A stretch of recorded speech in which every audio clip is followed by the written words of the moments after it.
Morning, gentlemen. Morning. A federal judge on Friday sentenced former Trump advisor Steve Bannon to 4 months in prison for his refusal to comply with congressional investigators probing the January 6, 2021 attack on the U.S. Capitol. A jury in July found Bannon guilty on 2 counts of contempt of Congress. The former White House strategist stonewalled a House committee that sought documents and testimony about his involvement in a violent attempt by Trump supporters to prevent lawmakers from certifying the results of the 2020 presidential election.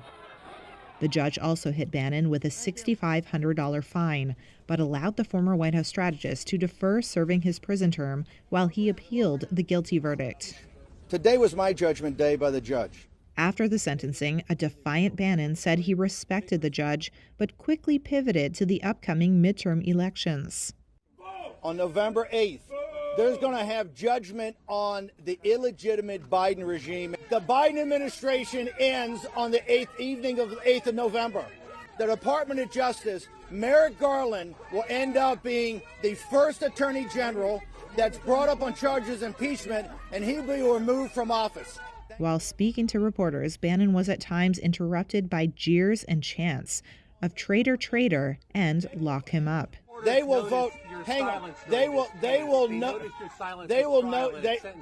The January 6 committee's leaders have called Bannon's conviction a victory for the rule of law, while Bannon had sought to portray the criminal charges as politically motivated. The contempt charges are not the only legal worry facing Bannon. He was indicted earlier this year in New York on charges of money laundering and conspiracy. If found guilty, he could face up to 15 years in prison.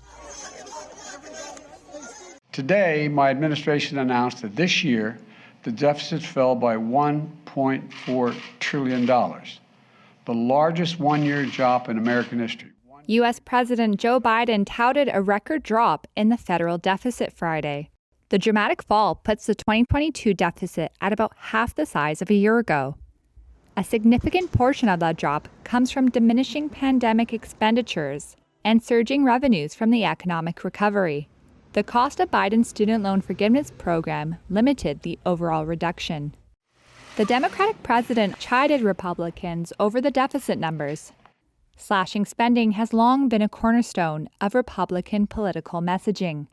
Congressional Republicans love to call Democrats big spenders, and they always claim to be for less federal spending. But let's look at the facts. The federal deficit went up every single year in the Trump administration, every single year he was president. It went up before the pandemic. It went up during the pandemic. It went up every single year on his watch, the Republican watch. Republicans have blamed Biden's policies for high U.S. inflation and increases in crime, seeking to make the midterm race a referendum on his presidency. Much has happened since our last public hearing. U.S. lawmakers probing the January 6, 2021 attack on the U.S. Capitol on Friday issued a subpoena to former President Donald Trump, ordering him to testify under oath and provide documents to the congressional committee. In a letter to Trump on Friday, the committee wrote, quote, "We have assembled overwhelming evidence, including from dozens of your former appointees and staff, that you personally orchestrated and oversaw a multi-part effort to overturn the 2020 presidential election and to obstruct the peaceful transition of power." The letter set a November 4th deadline for documents and said Trump must appear for a deposition on or about November 14th. The former president could face criminal charges if he does not comply. He is not likely to cooperate with the subpoena and could simply try to run out the clock on a committee whose mandate will likely end early next year if Republicans win a majority in the House in November's midterm elections. But Friday's subpoena isn't the greatest potential legal challenge facing the former president. That could come from the U.S. Justice Department, which is probing whether Trump broke the law by taking government records, including about 100 classified documents, to his Florida estate after leaving office in January of 2021.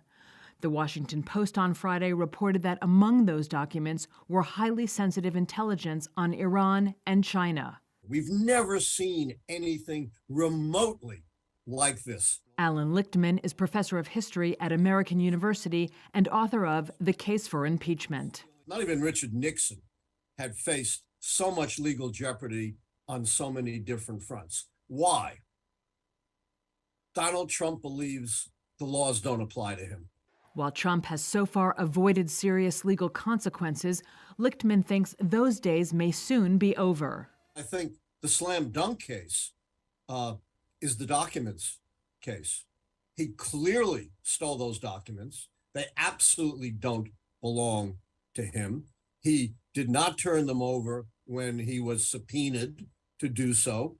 His lawyer sent a letter saying all the documents have been turned over, when of course they had not. We are filing a lawsuit against Donald Trump. Trump's legal jeopardy doesn't end with the DOJ. He faces civil and criminal charges against his family's real estate business and a libel case brought by a journalist who claims Trump raped her years ago. The next test comes Monday as jury selection begins for a New York criminal trial in which the Trump Organization faces 9 counts of tax fraud and other charges. Trump himself has not been charged. But Lichtman told Reuters the flurry of cases facing Trump means he's unlikely to escape some legal consequences. He thinks he'll never, ever be held to account. I don't agree. I think there's so much smoke here that there's going to be some fire and it's going to burn him badly.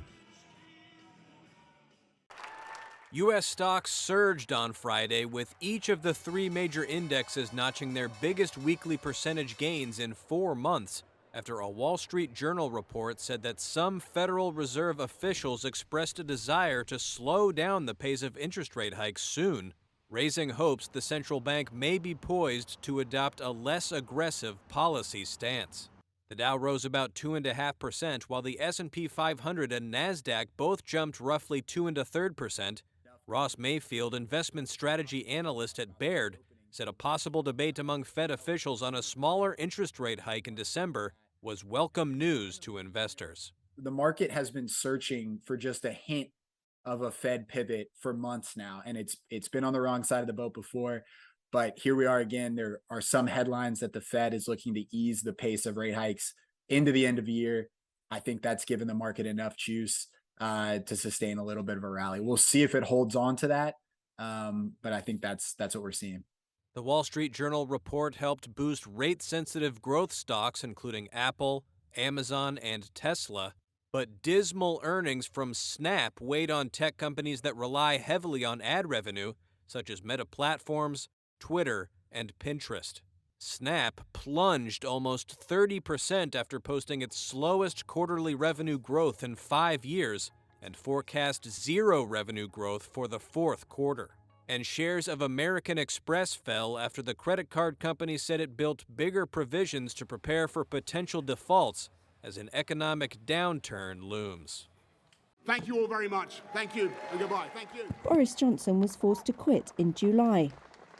Now some in the Conservative Party are hoping he's the comeback king who'll replace Liz Truss. Truss quit on Thursday after just 6 tumultuous weeks as Prime Minister. Sources in the party say Johnson is sounding out support and has cut short a Caribbean holiday. He'll need 100 votes by Monday to enter the race. It would be an extraordinary resurrection. Johnson left office shrouded in scandal over parties held at Downing Street during lockdown. He grumbled that he was brought down by the herd, meaning the Conservative lawmakers who turned against him and whom he'd now need to win back to come back. Bookies' William Hill has Johnson closing in on frontrunner Rishi Sunak. His former finance minister, says the firm's Lee Phelps. Boris Johnson has attracted so much money over the last 24 hours. 50% of bets on Boris Johnson in this market. And he's now down to 6-4 to be the next Tory leader and the next Prime Minister, just over 50 days since he left the office of Prime Minister. Johnson will have to convince lawmakers he's the one to revive the fortunes of a party that has seen off 4 prime ministers, including him, in 6 years. There is another factor he can't escape. He's under parliamentary investigation to establish whether he lied to lawmakers about the lockdown parties. For some Conservative lawmakers, Johnson is a vote winner with his celebrity and energetic optimism.